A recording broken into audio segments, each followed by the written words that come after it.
Salam sejahtera, selamat sore. Kita bertemu lagi dalam ibadah minggu. Ini adalah hari minggu yang ketiga di tahun 2021 dan kita akan melanjutkan pembahasan firman Tuhan dari kitab Yoel. Nah, mari kita bersama berdoa supaya Tuhan sendiri dan Roh-Nya yang kudus menolong kita untuk bisa memahami dan mentaati kebenaran firman Tuhan. Ayo kita berdoa. Bapa di surga, kami datang ke hadapan-Mu pada hari ini. Mohon pengurapan Tuhan atas kami semua, baik yang berbicara maupun yang mendengarkan. Kiranya hati kami boleh terbuka, kiranya kami boleh merendahkan hati di hadapan Tuhan. Bukan hanya untuk menerima firman dan kebenaran-Mu, tapi juga untuk hidup sesuai dengan firman dan kebenaran itu. Hidup yang taat. Roh Kudus, bantulah kami. Kami serahkan waktu ke depan di dalam tangan Tuhan. Di dalam nama Tuhan Yesus kami berdoa dan mengucap syukur. Amin. Saudara-saudara, seperti yang sudah saya katakan minggu yang lalu, kitab Yoel adalah kitab yang pendek saja. Hanya 3 pasal dalam perjanjian lama. Kitab Yoel juga barangkali bukan kitab yang populer. Mungkin banyak di antara kita yang belum pernah mendengarkan khotbah dari kitab Yoel. Dan kalaupun ada yang pernah mendengarkan khotbah dari kitab Yoel, barangkali hanya 1 atau 2 kali saja. Tapi saudara-saudara, sebetulnya kitab Yoel adalah kitab yang sangat amat penting. Tentu bukan maksud saya untuk membanding-bandingkan antara kitab Yoel dengan kitab-kitab yang lain di dalam Alkitab. Semua kitab adalah firman Tuhan dan semuanya adalah penting. Tapi saya ingin mengatakan bahwa kitab Yoel yang pendek itu, kitab Yoel yang isinya hanya 3 pasal itu, ternyata adalah nubuat yang sangat kritikal untuk perjanjian baru. Ya, kenapa? Ada 2 hal yang penting yang disampaikan oleh kitab Yoel yang dikutip menjadi tema penting dalam perjanjian baru. Yang pertama adalah mengenai akhir zaman. Jadi kalau saudara baca kitab Yoel dari awal sampai akhir, hampir pasti saudara akan merasa bahwa kitab ini tema utamanya adalah tentang akhir zaman. Dan kalau saudara baca dalam perjanjian baru, khususnya kitab Wahyu, tapi juga ada di bagian-bagian yang lain, saudara akan tercengang betapa dalam menguraikan akhir zaman, perjanjian baru amat sangat tergantung kepada lukisan dari kitab Yoel. Memang bukan hanya kitab Yoel, tapi kita akan surprise bagaimana kitab yang pendek ini, yang hanya 3 pasal ini, itu bisa menjadi tiang utama bagaimana perjanjian baru melukiskan akhir zaman.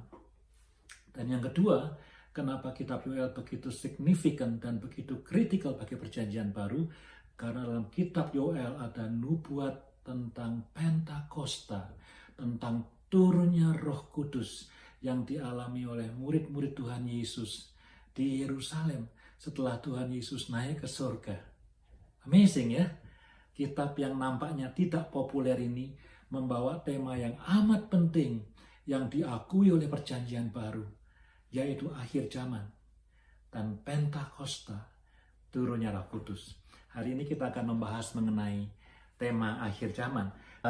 Mari kita melihat kitab Yoel. Ya, saya akan mulai membaca. Hari ini kita akan banyak membaca dari pasal yang kedua, tapi saya akan memulai dengan membaca pasal yang pertama, gitu ya. Pasal yang pertama, 1 ayat saja, yaitu ayat yang ke-15. Yoel pasal pertama ayat ke-15. Wahai hari itu, sungguh hari Tuhan sudah dekat. Datangnya sebagai pemusnahan dari Yang Maha Kuasa. Ya, saya baca ayat itu. Jadi khotbah saya ini akan saya bagi menjadi 3 bagian. Yang pertama, seperti apakah akhir zaman itu bagian yang pertama. Bagian yang kedua, bagaimana sikap kita tentang menghadapi akhir zaman. Dan bagian yang ketiga, apa yang Tuhan akan kerjakan di akhir zaman ini. Ya, begitu kira-kira ya pembagiannya. Nah, saudara, dikatakan tadi bahwa akhir zaman itu seperti pemusnahan. Ya, ini kata yang tidak baik. Pemusnahan, siapa yang mau dimusnahkan itu tidak bagus ya. Atau bukan tidak bagus, tapi itu adalah sesuatu yang kita tidak inginkan ya. Kalau kita mendengar kata pemusnahan, atau kalau saya mendengar kata pemusnahan, dalam bayangan saya ingat kejadian beberapa tahun yang lalu ketika Indonesia dilanda tsunami, juga negara-negara lain. Air yang datang dari laut itu memusnahkan sekian ratus ribu orang, ya, hilang, musnah gitu ya, pemusnahan. Atau barangkali kita bisa lebih aktual lagi, kita melihat ini COVID-19 ya. Dengan COVID-19 ini berapa banyak orang yang tadinya tidak terancam hidupnya lalu meninggal gara-gara terinfeksi virus ini ya, tidak menyenangkan. Atau barangkali hari-hari ini di Indonesia banyak bencana, gempa bumi, banjir. Saya dengar di Sulawesi sudah lebih dari 40 orang meninggal karena gempa bumi beberapa hari yang lalu. Pemusnahan ya. Jadi pemusnahan itu bukan sesuatu yang kita inginkan, bukan sesuatu yang membahagiakan, tetapi sesuatu yang tidak enak, sesuatu yang kelam begitu ya. Nah, itu adalah gambaran mengenai akhir zaman, saudara. Jadi saya ingin memberitahu, tadi kan sudah saya katakan, bagian pertama seperti apakah akhir zaman? Akhir zaman itu pemusnahan, ya. Jadi sesuatu yang tidak menyenangkan. Ada perang yang besar, ada gempa bumi, segala macam, saudara. Nah, saudara, kalau misalnya saudara mendengarkan ada pendeta-pendeta yang berkhotbah mengenai akhir zaman di tengah-tengah pandemi ini, ya, itu adalah sesuatu yang sangat natural. Ya, saya tidak mengatakan bahwa pendeta itu benar atau salah, itu bukan hak saya, bukan bagian saya untuk menilai. Tapi jika ada pendeta yang berkhotbah mengenai akhir zaman dikaitkan dengan COVID-19, it is very natural, very understandable. Orang bisa menduga bahwa COVID-19 adalah salah satu bentuk salah satu bentuk ekspresi dari akhir zaman karena ada pemusnahan melalui COVID-19 ini.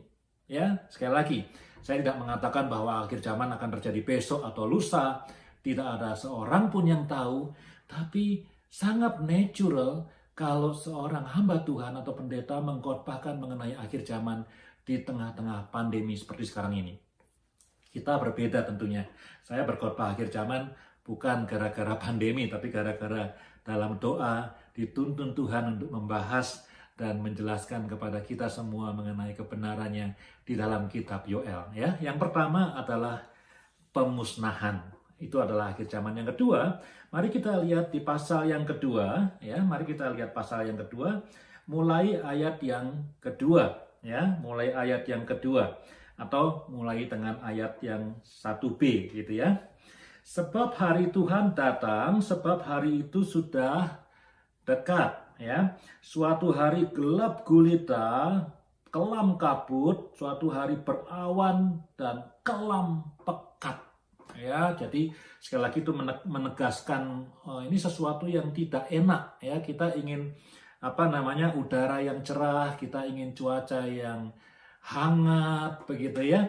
Tapi ini berawan, bahkan awannya kelam dan gelap ya, tidak menyenangkan. Beberapa waktu yang lalu saya driving jalan-jalan ke arah selatan dari Calgary dan tidak aware bahwa ramalan cuaca memberitahu bahwa akan ada angin yang begitu keras.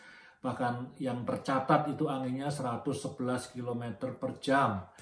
Dan ketika saya driving the car, waduh, saya harus jujur menakutkan sekali. Saya belum pernah punya pengalaman yang seperti itu. Ya, jadi dengan angin yang begitu keras meniup salju ke depan mobil, kadang-kadang di highway yang kita bisa driving 100 km per jam, kita hanya bisa driving 20 km per jam. Karena sama sekali tidak bisa lihat ke depan, tidak bisa lihat garis di jalan.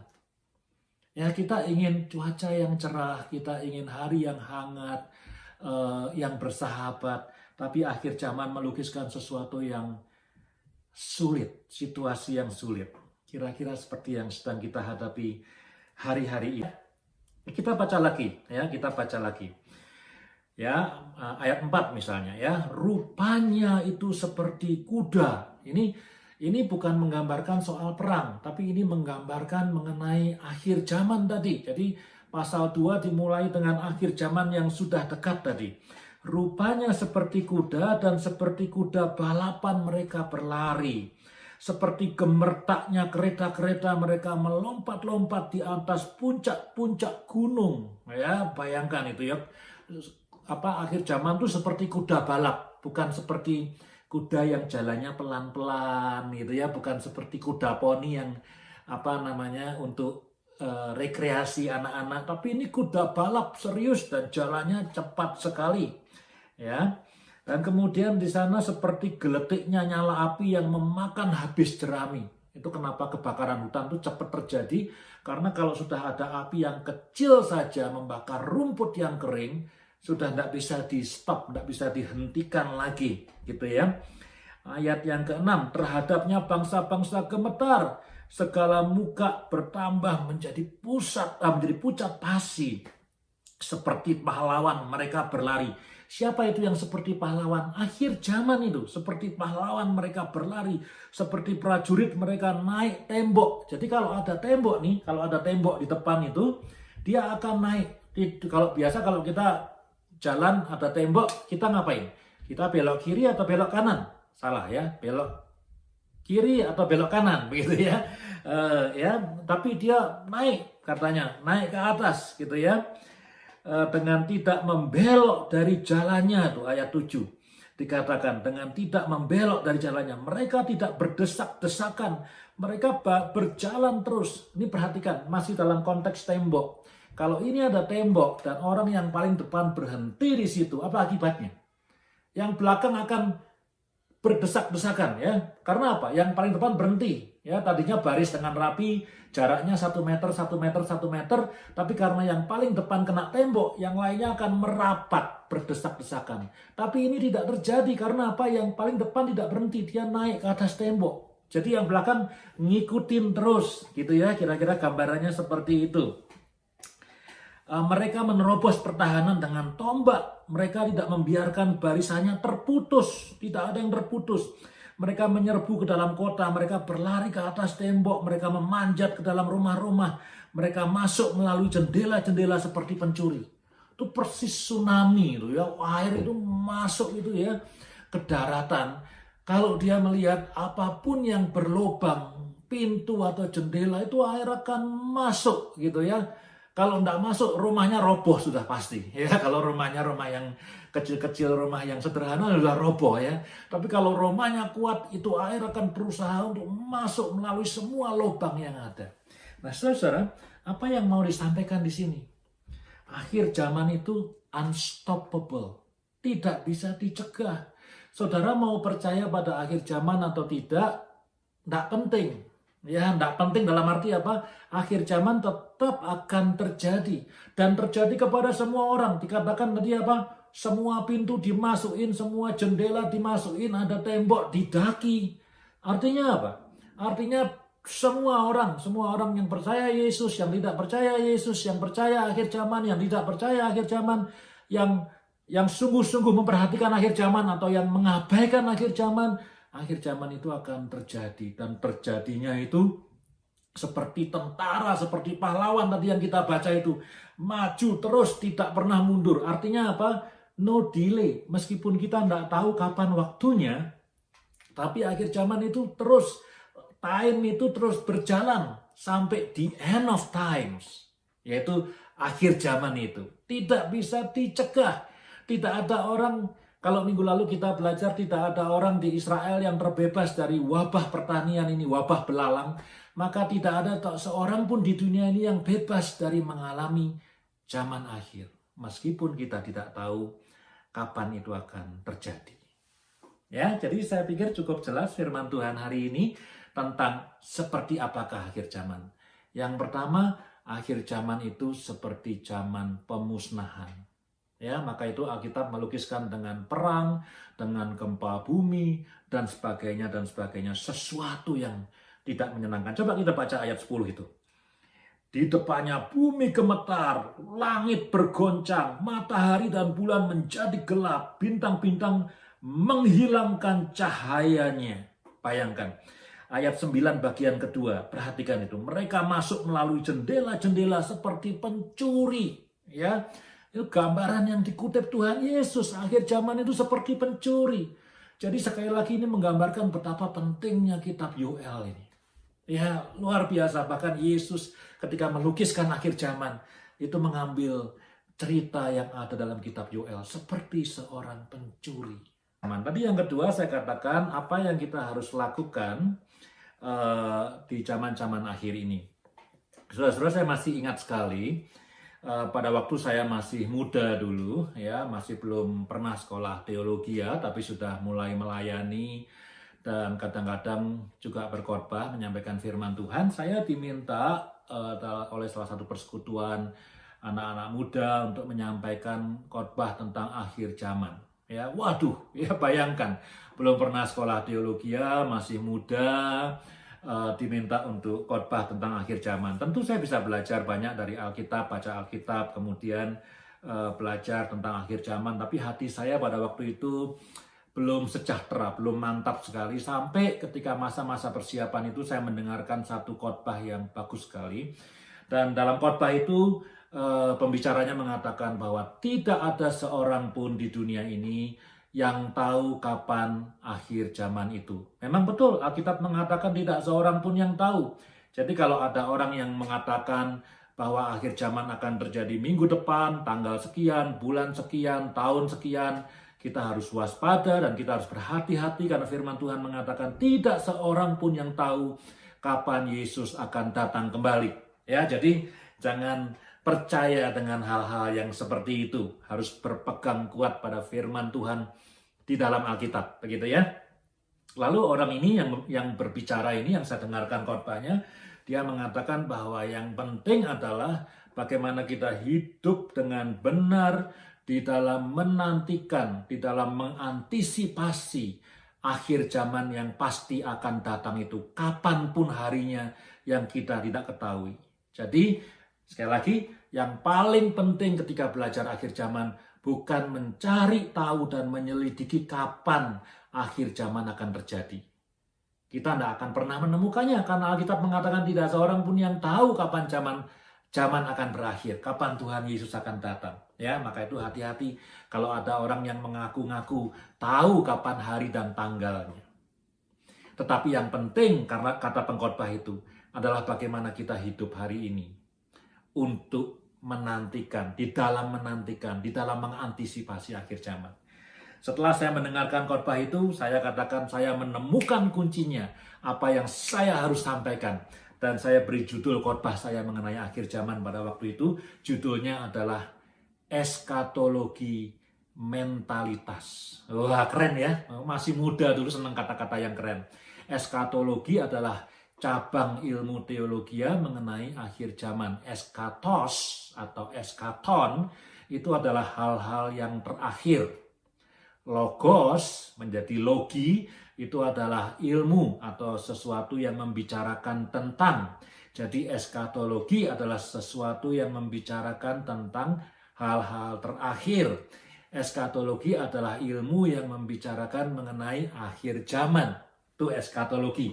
Khotbahnya saya beri judul Eskatologi Mentalitas. Jadi yang paling penting di dalam mengantisipasi akhir zaman adalah hidup dengan benar pada hari ini. Beberapa minggu yang lalu saya mendapatkan satu kutipan yang sangat menarik di Instagram, ya, satu kutipan yang sangat baik sekali. Kutipan ini mengatakan begini, kalau kita itu sungguh-sungguh serius, kalau kita itu sungguh-sungguh serius akan masa depan kita, maka kita akan sungguh-sungguh serius akan hidup kita hari ini.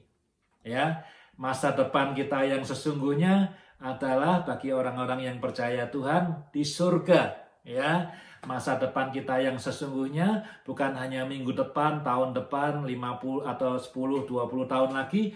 Masa depan kita adalah masa depan kekekalan. Kalau kita sungguh-sungguh serius akan masa depan kita, maka kita akan serius dengan sungguh-sungguh menghidupi hidup kita hari ini. Tuhan Yesus sendiri mengatakan di dalam kitab Injil, bukan? Selama engkau hidup di dunia ini, jangan menyimpan harta di dunia ini, tetapi simpanlah harta di surga. Jangan menginvestasi harta di dunia ini semata, tapi investasi harta di surga. Kapan itu? Kapan kita harus menyimpan harta di surga? Kapan kita harus invest harta di surga? Bukan nanti kalau sudah mati, tapi ketika kita hidup hari ini, kita investasi harta di surga. Ketika kita hidup hari ini, kita menyimpan harta di surga. Apa yang disimpan di bumi akan rusak oleh rayap dan ngengat. Kata Tuhan, kita dipanggil bukan hanya untuk memikirkan sementara dan waktu yang singkat ini saja. Kita dipanggil untuk memikirkan masa depan kita. Dan siapa yang sungguh-sungguh serius memikirkan masa depan, akan hidup sungguh-sungguh, akan melayani Tuhan dengan sungguh-sungguh, akan mengasihi dan mencintai Tuhan dengan sungguh-sungguh hari ini. Itu bahasa Tuhan Yesus, ya. Apa bahasa yang disampaikan oleh kitab Yoel? Mari kita lihat ayat yang ke-12. Di dalam ayat ke-12 dikatakan di sana pasal yang kedua, tetapi sekarang juga demikianlah firman Tuhan, berbaliklah kepadaku dengan segenap hatimu, dengan berpuasa, dengan menangis, dan dengan mengaduh. Koyakkanlah hatimu dan jangan pakaianmu. Saudara, panggilannya bertobat. Ya, minggu lalu kita sudah membahas, kita diminta untuk berdoa 3B, berpuasa bersama, berdoa, berpuasa bersama. Caranya bagaimana? Dengan kerinduan, dengan kesungguhan, dan dengan bertobat. Nah, pada pasal yang kedua ditekankan pertobatan, ya, dan dikatakan oleh kitab Yoel, koyakkan hatimu, bukan pakaianmu. Memang pertobatan itu suka mengambil simbol pakaian dikoyakkan atau pakaian kabung begitu ya. Itu simbol, itu penampakan bagaimana kita itu berduka atas dosa-dosa kita. Dulu waktu saya kecil, kalau datang ke tempat orang yang meninggal melayat, saya melihat keluarganya suka pakai pakaian dari bahan belacu. Tahu ya, bahan belacu itu untuk menunjukkan bahwa mereka sedih, mereka berduka. Nah, kalau di Alkitab itu namanya kain kabung untuk menunjukkan pertobatan kita. Tapi kitab Yoel mengatakan yang dikoyakkan jangan cuman pakaian yang di luar, tapi yang dikoyakkan adalah hati. Hati itu maksudnya bukan liver ya, hati itu juga bukan jantung, tapi hati itu hati. Sesuatu yang bukan fisik, bukan daging, bukan kulit, tapi sesuatu yang di dalam itu ya. Hati itu penting sekali dalam Alkitab. Ya, kalau saudara misalnya mengatakan, aku bertobat, aku mau berhenti mabuk-mabukan, aku mau berhenti dari konsumsi obat tidur, aku mau berhenti dari berkata-kata kotor, aku mau berhenti dari gosip. Tapi saudara tidak mengalami perjuangan di dalam batin yang paling dalam. Saya pikir menurut kitab Yoel itu bukan pertobatan. Sebuah pertobatan adalah sebuah perjuangan. Tidak ada pertobatan yang mudah. Karena itu kata-kata dalam kitab Yoel mengatakan apa? Koyakkan hatimu, bukan pakaianmu. Kalau saudara mengatakan kepada gereja, aku mau bertobat, tentu itu baik. Tapi itu pakaianmu. Ya, itu pakaianmu ya. Kau bilang yang bertobat. Tapi sampai engkau mengoyakkan hatimu yang paling dalam, baru engkau dan saya bisa disebut sungguh-sungguh bertobat. Bagian yang ketiga, yang terakhir, mari kita baca, kita lanjutkan ayat yang ke-13 pasal yang kedua. Koyakkanlah hatimu dan jangan pakaianmu, berbaliklah kepada Tuhan Allahmu, Sebab ia pengasih dan penyayang, panjang sabar, berlimpah kasih setia. Dan ia menyesal karena hukumannya. Siapa tahu mungkin ia mau berbalik dan menyesal. Dan ditinggalkannya berkat menjadi korban sajian dan korban curahan bagi Tuhan Allahmu. Ya, saudara. Coba saudara perhatikan ayat 14. Di sana ada kata siapa tahu. Di dalam bahasa Ibrani, mi yodea. Tidak usah dihafalkan, ya, siapa tahu. Mi yodea. Di dalam bahasa Indonesia atau bahasa Inggris, kalau orang berkata siapa tahu besok akan hujan, jawabannya apa? Tidak ada yang tahu, ya, meskipun ramalan cuaca memberikan data apa yang akan terjadi besok, lusa, dan seterusnya. Siapa tahu besok akan hujan, tidak ada yang tahu. Mungkin ramalan mengatakan hujan, tapi tiba-tiba ada angin bertiup, menggeser awan ke kota lain, dan hujan di kota lain, tidak ada yang tahu. Ada orang sakit diberi obat, lalu kita bilang siapa tahu dengan obat ini dia bisa sembuh. Jawabannya tidak ada yang tahu, ya. Tetapi dalam bahasa Ibrani, kata miyodea, siapa tahu Tuhan akan berbalik, jawabannya adalah yes, He will. Dia akan mengampuni dosa-dosa orang yang bertobat kepadanya. Dia akan menyurutkan murka ketika dia melihat pertobatan dari umatnya. Dia akan menyurutkan hukuman atau tulah, menghentikan tulah ketika dia melihat Israel atau umatnya itu datang kembali kepadanya, berdoa, bertobat, merendahkan diri. Itu beda dengan bahasa kita sekarang ini siapa tahu. Kalau kita siapa tahu ya tidak ada yang tahu. Tapi dalam konsep bahasa Ibrani miyodea, siapa tahu. He will. Coba saudara baca ayat 13 itu. Ya. Ayat 14 kan siapa tahu.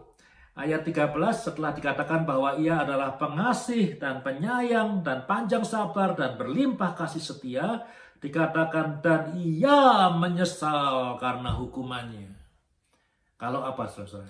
Kalau kita mengoyakkan hati kita dan bukan mengoyakkan pakaian kita. Tuhan tidak tertarik dengan pakaian luar kita. Saya tidak mengatakan bahwa kita tidak harus hidup dengan benar, bukan itu. Tapi Tuhan tidak terlalu tertarik dengan pertobatan yang kamuflase, yang pura-pura, kira-kira begitu.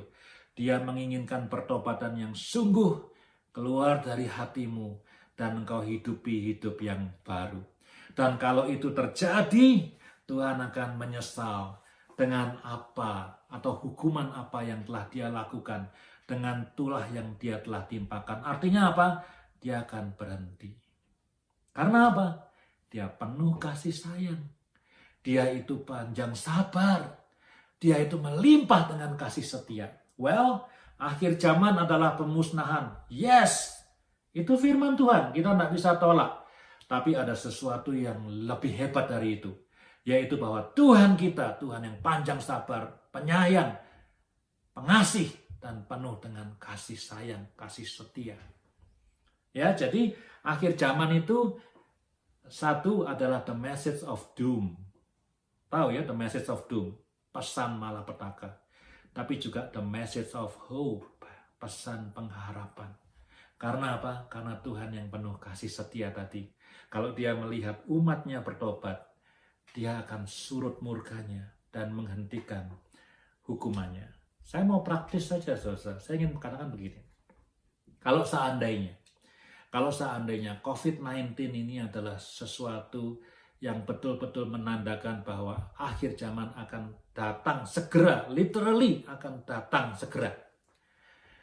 Maka pertobatan kita sebagai anak-anak Tuhan adalah pertobatan yang amat sangat penting. Karena ketika Tuhan datang, kita semua akan dihakimi. Ya, make sure kita bertobat, diampuni dosa-dosanya.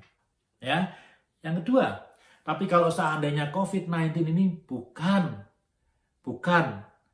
betul-betul literally akhir zaman, artinya mungkin akhir zamannya masih lama, maka pertobatan saudara juga besar gunanya. Karena firman yang disampaikan dalam kitab Yoel ini, kalau engkau bertobat, datang kembali kepada Tuhan, mengoyakkan hatimu, bukan pura-pura hanya mengoyakkan pakaianmu, maka Tuhan akan menyesal dengan apa yang telah ditimpakannya kepada kita. Pertobatan kita, kerendah hatian kita, bisa menghentikan tulah, bisa menghentikan COVID-19. Saudara-saudara, saya bukan peramal, bukan orang yang bisa meramal-ramal atau mereka-reka masa depan. Tetapi firman Tuhan menyaksikan berkali-kali bagaimana pertobatan umat manusia menyurutkan murka Tuhan. Bagaimana pertobatan umat manusia mengubah nasib sebuah bangsa. Bagaimana pertobatan manusia mengubah tulah menjadi berkat, kutub menjadi berkat. Repentance, repentance, repentance. Mengapa kita mau bertobat? Karena kita tahu Dia adalah Allah yang penyayang, Allah yang pengasih, Allah yang panjang sabar, dan penuh dengan kasih setia. Haleluya. Hari ini kita belajar mengenai akhir zaman. Doom, pemusnahan, tidak bisa dicegah, unstoppable. Dan semua orang akan mengalaminya. Saudara dan saya akan mengalami itu. Yang kedua, kita belajar. Kalau kita sungguh-sungguh serius akan hidup masa depan kita di kekekalan nanti, kita akan sungguh-sungguh hidup dengan serius hari ini. Tuhan Yesus berkata, simpan harta di surga, bukan di dunia. Kitab Yoel berkata, repent, bertobat, koyakkan hatimu. Kenapa kita mengoyakkan hati kita? Karena kita tahu, kita percaya Tuhan Allah yang penyayang, pengasih, panjang sabar, banyak kasih setia. Di tengah-tengah the message of doom, there is the message of hope. Hari-hari ini mungkin tidak banyak harapan yang kita lihat dalam COVID-19 seperti sekarang ini. Tapi di balik doom, di balik malapetaka yang kita alami, ada the message of hope. Karena kita tahu siapa Tuhan yang kita percayai. Haleluya. Mari kita akhiri ibadah ini dengan berdoa bersama-sama. Tuhan, terima kasih untuk firman-Mu Tuhan. Terima kasih untuk firman-Mu. Terima kasih untuk kebenaran-Mu. Kami boleh belajar mengenai akhir zaman. Kami boleh belajar mengenai apa yang harus kami lakukan di akhir zaman ini. Dan kami boleh percaya dan diberitahu dan diyakinkan bahwa Engkau adalah Allah yang pengasih, penyayang, panjang sabar, penuh kasih setia. Di tengah-tengah masa yang sulit ini, ada the message of hope in you. Kalau kami bertobat, tolong kami untuk merendahkan hati, kembali kepadamu, bertobat, berhenti dari kebiasaan buruk, berhenti dari dosa, dan sungguh-sungguh hidup hanya untuk Engkau saja, Tuhan. Bapa, hamba berdoa untuk segenap jemaat House for All Nation di Calgary. Minta perlindungan dari Tuhan, kesehatan dari Tuhan, pemeliharaan dari Tuhan, kecukupan dari Tuhan. Dan minta tolong supaya Tuhan anugerahkan dan karuniakan sukacita dan damai sejahtera dalam hidup segenap jemaat-Mu ini. Dan setiap orang yang mengikuti ibadah pada sore hari ini. Kami juga mau berdoa Tuhan, untuk Indonesia yang hari-hari ini dilanda banyak musibah, tanah longsor, banjir, gempa bumi, kecelakaan pesawat. Tuhan tolong berikan kekuatan dan hikmat bagi orang-orang yang tertimpa bencana-bencana ini. Berikan penghiburan, berikan kekuatan. Juga berikan topangan Tuhan, pemulihan bagi mereka. Juga berikan kekuatan bagi pemerintah negara kami untuk bisa membantu mereka dengan baik, dengan tepat Tuhan Yesus. Kami angkat Indonesia, minta pertolongan dan kemurahan Tuhan atas bangsa ini. Terima kasih Tuhan Yesus. Terima kasih. Jemaat terimalah berkat Tuhan. Kiranya damai sejahtera dari Allah Bapa dan cinta kasih dari Yesus Kristus, anaknya yang tunggal Tuhan kita, serta persekutuan di dalam Roh Kudus nyata di dalam hidup kita mulai sore hari ini sampai Tuhan datang kembali. Amin. Amin. Terima kasih sudah bersama-sama beribadah pada sore hari ini. Kita berjumpa kembali minggu depan pada jam yang sama melalui cara yang sama, Facebook, Zoom, atau datang ke gereja secara langsung. Tuhan memberkati, sampai jumpa.